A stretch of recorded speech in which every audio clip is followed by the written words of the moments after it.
I'm a little under the weather today, but hopefully our E30 325i isn't, because after all this maintenance we've been doing, we're going to start it up for the first time today. Fingers crossed.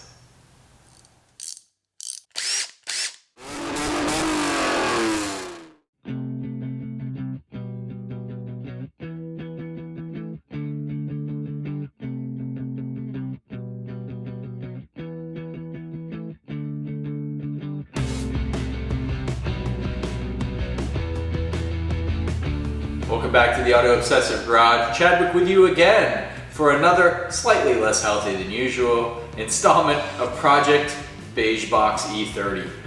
On this episode, we're going to tackle a major issue a lot of these E30s has: gauge cluster performance. Whether it be the tach, the speedometer, what have you. These gauge clusters are known to fail, so we're going to show you how to remove them.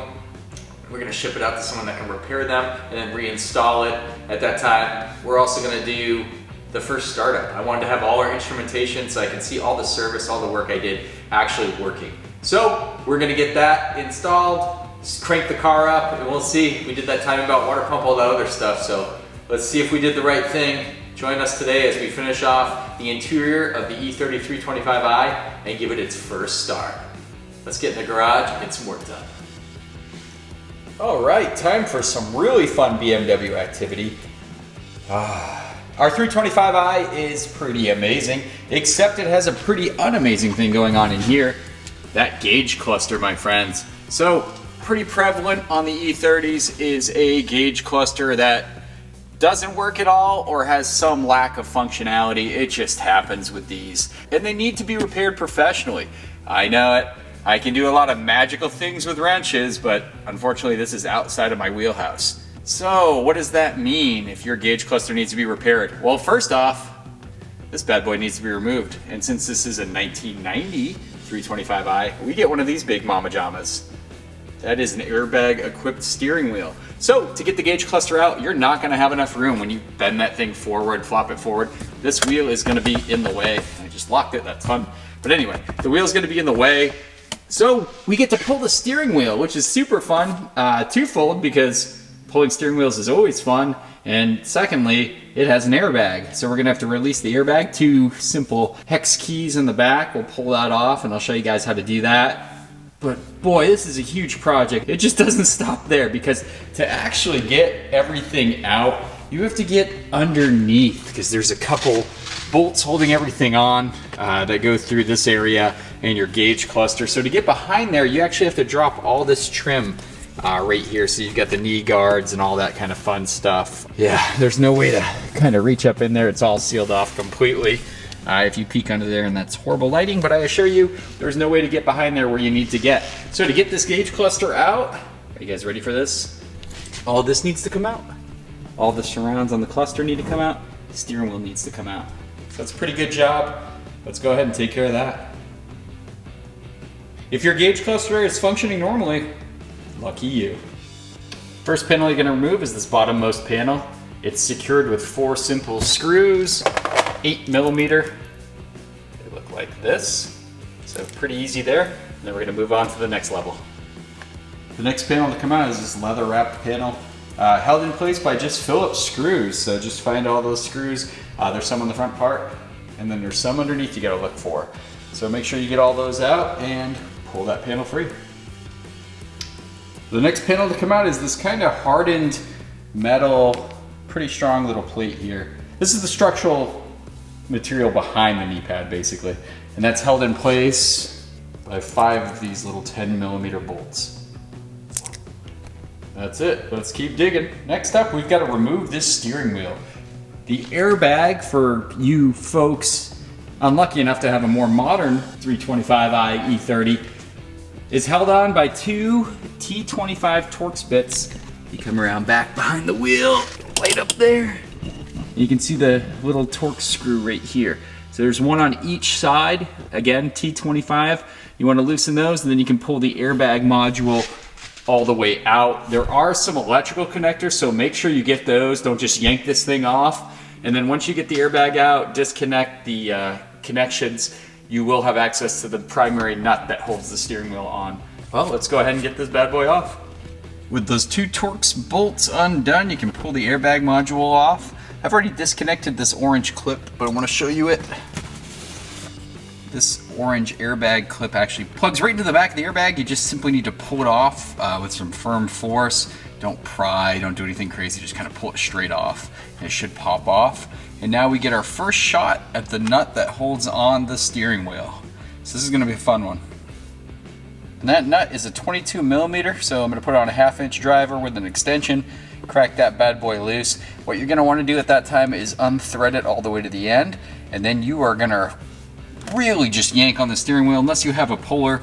I just always yank really hard towards yourself, and that's the reason we're keeping that nut on there, is so I don't slam myself in the face with the steering wheel, which doesn't look like it'd be too comfortable. So let's loosen that nut and give her a yank. Phrasing, that's really bad phrasing. Okay, let's do it. Forgot to mention, another big tip is to put your key in the ignition, turn it to run, and that releases this little metal thing. It's up under here somewhere. You can't see it from the front, but it's actually like a lock mechanism that keeps you from pulling the wheel. So you gotta do that, and then you can get the nut and washer off. Next up, you're gonna pull the wheel off, which I've already gone ahead and done. You can see it's loose. And there's one more connector behind this, another orange clip that you're gonna wanna make sure you do. And then the wheel should be completely free. And here's what you'll be looking at when you get the steering wheel off. A couple things I want to point out. Here's that clip you have to do. Super easy clip to do. You just push the 2 sides and that releases that. Now that point I'm talking about is right here. It's a little metal tab right here that I'll show you. Once you put your key in the run position, you see how it locks down? And when you take your key out, pops right back up. You will not be able to remove your steering wheel if you don't do that. So very good top tip there. Now take all this trim around the gauge cluster off so we can actually get to our gauge cluster. This next part is a little bit challenging. You can see how this trim piece is loose right here now, loose right here, behind here, so you're gonna have to reach up underneath. And if you have big old knuckles like I do, it's gonna be quite a challenge. But there are 2 kind of finger tightening knobs that hold these. There's going to be 2 fixed bolts on this plastic piece that hold it in place, and these 2 guys are holding it on from the back side. So there's one right about here, one right about here. Again, both from underneath, back side. Oh, pain in the butt. And the next part's even harder. You got to get that plastic trim piece up over this steering wheel column without breaking it. We're talking about 30-year-old plastics here, so let's try to do that. Here's our gauge cluster as it stands right now. We just pulled this trim off. So this trim surround has a couple bolt holes. Pay attention to what bolts you're pulling, what length, what size. They're all Phillips head, but they all come out differently. Ultimately, you have 2 down here. These are 2 short, shiny ones that go down here. And you got a little bit longer ones up here. There's these kind of ears, these tabs up here that really are important. They secure your gauge cluster, keep it from falling backwards. And then you've got the corner pieces, obviously, on each side. You want to undo all of those. And the next part we're going to do is kind of pull on those ears, and we want the gauge cluster to go forward and be face down right up here on the steering column. And that's going to allow us access to the electrical connections in the back, which we need to carefully remove. Don't trust that brittle plastic. Don't be too hard on it. Remove those connections, and then we're going to move the gauge cluster out at this time. So I like to put something down here, like a microfiber cloth or something. We don't scratch our gauge cluster up too bad. But that's pretty much the order of things. So you're going to do that. Don't force anything. You know, it's really easy to break a lot of these plastics and trim, and you don't want to be flexing on your vinyl. I don't know what material this is, this dash. We have an uncracked one, which is probably one of the most expensive parts in this car if we happen to break ours. So just really go easy, don't force anything, just get a feel for it. Be firm, but not forceful. Go ahead and pull that gauge cluster out at this time. It is a challenge to get it like this. Obviously these plastics swell and shrink over time, so it's a little challenge. But here's our gauge cluster face down. There is not a lot of slack here, and all your connections are back here. So go at this time and connect those. I don't know why they couldn't have just thrown a few more inches of wiring on there, but what is that, German engineering, I guess you could say? Weight savings, I don't know what to say, but go ahead and unclip all these connectors back here, and then you can pull your gauge cluster free. Now, if you're looking at these clips and wondering how the heck do I take these off, force is not the answer, surprisingly. So I'm going to try to hold this. The gauge cluster wants to slide back, but you're going to take a flathead screwdriver. It's Let's try the other side here.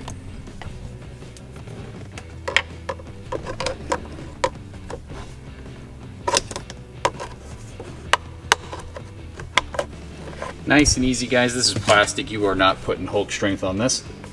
Pull it up, and you can kind of pull it up by that clip. And they just come out just like that. Nice and easy. 30-year-old German plastics don't like too hard of a handling. So take your time with it. And here's our gauge cluster. Safely removed from the car in one piece. Time to get this bad boy sent off to get fixed, and hopefully we get a fully functional one back. Unfortunately, this is a known issue, pretty common on E30s, so yeah, mechanically the car is sorted, but these gauge clusters do like to fail over time, so let's get it taken care of. In our continued theme to leave no stone unturned, we do have this cracked e-brake handle, kind of a bummer, but we were able, luckily, to source one from a junkyard E30. They're getting harder and harder to find, so let's go ahead and swap this out. Now that's looking a lot better. Perfect. Yep, one less cracked e-brake handle. Every little bit, right? For the most part, the leather in our 325i is in fantastic shape, guys. It really didn't age too well if it wasn't taken care of.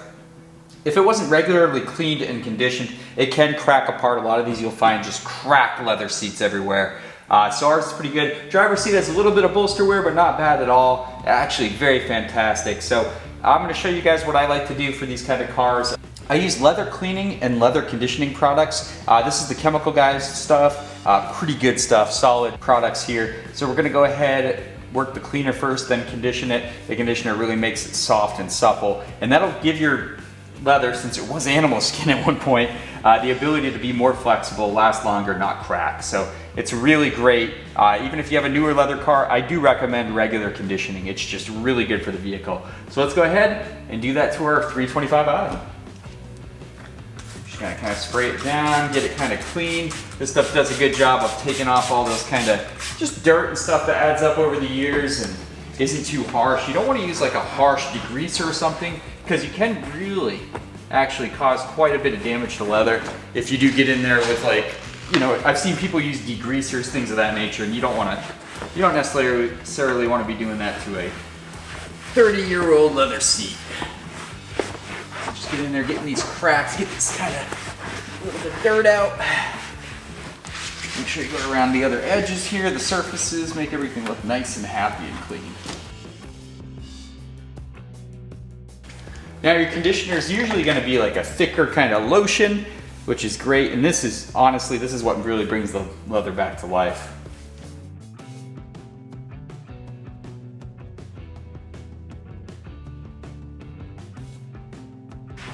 Now obviously you don't want to do this right before you drive the car or sit in the car. You want to give this a little while for the product to sink into the leather.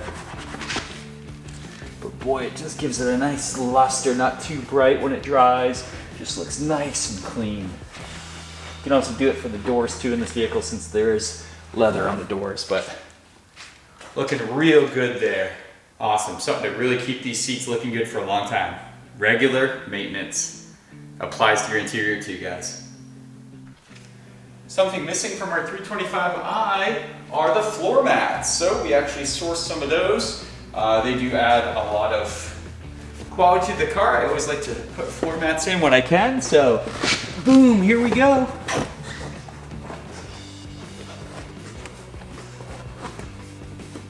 Very nice. Now we're looking good in there. This interior is going to be great once we get that gauge cluster back. All right, after painstakingly reinstalling the new gauge cluster, or at least the remanufactured gauge cluster, it's time for that ever important first startup. Now this is always an interesting time, guys. We did a lot of work to the engine, timing about water pump, all those seals and everything, so we gotta really be looking for leaks. But the big thing is this gauge cluster gonna work? Oh, so much tension getting this first startup going. All right, here we go. Clutch in, neutral, e-brake up, turn of the key. Windshield wipers work. All right. Okay. Not bad, not bad. So it looks like fuel's registering. Speedo, we'll have to go for a little drive to see if that works. TAC is working. Temp gauge should come up as we let it go. That's a very awesome sign, guys. So we've got that going. Next thing you're gonna wanna check is the engine. We did a lot of work, so let's get out there and see if we're holding all our fluid in.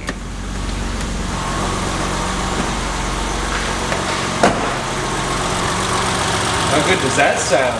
Remember before we were dealing with quite a bad idle, a lot of surge, especially cold. God, it sounds like a nice little sewing machine tapping away. Beautiful. Yeah, we did a lot over here, remember.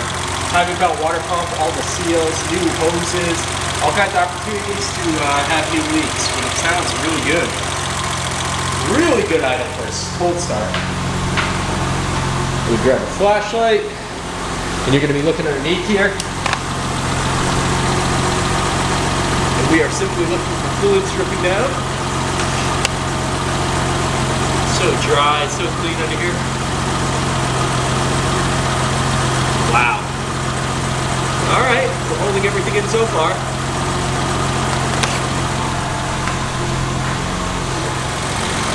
Yeah, engine sounds fantastic. Before the idle surge was vroom, vroom, vroom, vroom.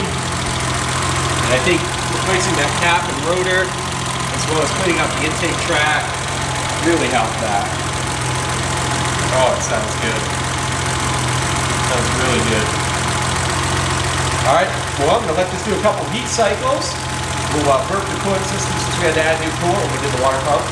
And that should be it. We'll take her for a little ride and see how she goes, but super happy. Clearly we got the timing belt correctly, or we'd be dealing with some head issues.